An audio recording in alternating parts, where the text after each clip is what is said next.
Баймын деп аспа, ханмын деп таспа. Авторы Айдана Істілеуова, оқыған Ақерке Сманова. Достар, сіздерден аз ғана өтініш, менің каналыма тіркеліп қойыңыздаршы.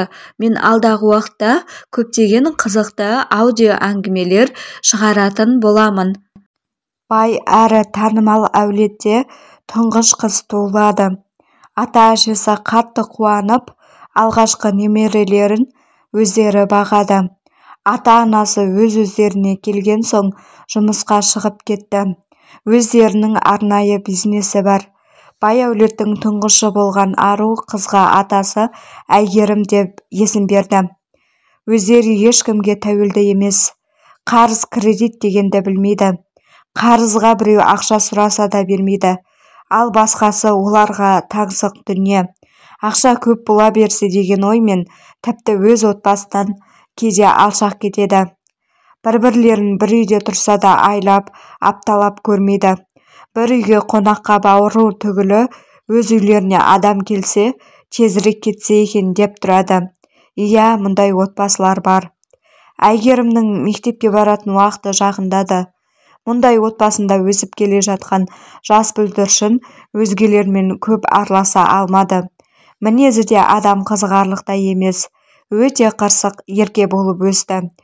Ешкімнің тілін алмай өз дегенімен жүретін қыз болды. Кіп-кішкентай қыз болса да, ата-анасын А дегенде айда әперуге мәжбүрледі. Нақтырақ айтқанда туылғаннан ақшаның тұтқынына айналды. Жанында кішкентайынан ойнайтын достары табылмады. Ойнайтын жанды жануарлары тек ит пен мысық. Қалғандары бір сарайда толған жансыз ойыншықтар. Уақыт өткен сайын өзіне алынатын заттары көбейіп, 6 жасар Әйгерім бір аптада 1 жылдық зат алатын ақшаның басына соғып жүрді. Бұған әке-шешесі де, атасы мен әжесі де ләм-мим деместен жүрді. Себебі қуанышы немересінің күлкісінде.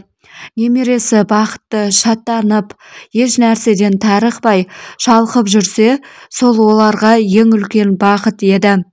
Бірақ болашағын ойламай, немересінің бетінен қақпай өсіру үлкен зиян шеккізетінінен хабарлары жоқ еді. Жалғасы бар.